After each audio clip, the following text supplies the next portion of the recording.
2012 natutunan ko ang tamang pag-build ng solid financial foundation. Una is dapat pala hindi puro investment ang pera natin. Importante rin meron tayong sapat na emergency fund.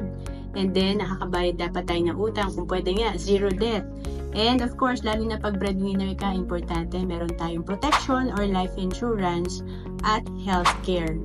Madalas ito yung nakakalimutan natin, yung protection and ang ating healthcare kasi nakaasa lang tayo talaga sa employer. Sinasabi natin na may benepisyo naman tayo sa company. Pero ang tanong, pag tayo ay nag-resign at tayo ay nag-retire, syempre wala na ang ating insurance at healthcare. Kaya again, wag din natin kakalimutan yung pinakapundasyon ng ating financial foundation. At kung naghahanap ka kung saan ka ba pwede magsimula para ma-build mo ang iyong solid financial foundation, pwede ka dito sa Kaiser na 3-in-1 na.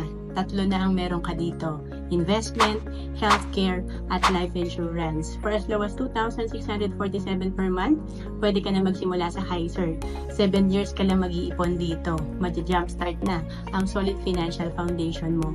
To know more about Kaiser, message mo lang ako sa FB, Roan Celis Capistrano.